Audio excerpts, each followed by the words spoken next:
আমার বিয়ের 7 দিন পর যখন আমার স্বামী সমুদ্রে যাওয়ার প্ল্যান করছিল, তখন আমার কাকি শাশুড়ি এসে বললেন, নতুন বউকে নিয়ে সমুদ্রে যাবি? তোর কি মাথা খারাপ? তোর বউ তো ঠিক করে শাড়ির কুঁচি আঁচলও ধরতে পারে না। এই বউকে নিয়ে সমুদ্রে গিয়ে অনাসৃষ্টি করবি বাপু?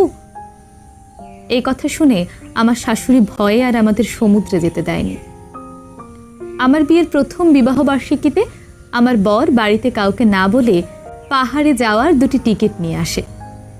কিন্তু তখনই আমার মেঝো ভাসুরের মেয়ের জন্মদিনের গোটা 4 দিন বাকি থাকা সত্ত্বেও বাড়ির কেউই আমাদের পাহাড়ে যাওয়ার জন্য অনুমতি দেয়নি। সেদিনও আমাদের পাহাড়ে যাওয়ার প্ল্যানটা ক্যান্সেল হয়ে যায় সংসারের বাকি সবার অনুমতির ভিত্তিতে। এর পরের বছর আমি মাতৃত্বের জার্নি শুরু করি। বাচ্চা ছোট বলে আর কখনো কোথাও ঘুরতে যাওয়া হয়নি।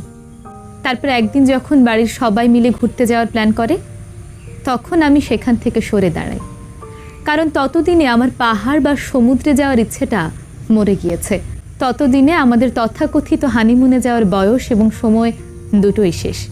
বয়স বেড়েছে, হাঁটুর ব্যথা, ডায়াবেটিস এই জিনিসগুলো ধীরে ধীরে শরীরে বাসা বেঁধেছে। তখন পাহাড় আর সমুদ্র আমাকে হাতছানি দিয়ে আর ডাকে না।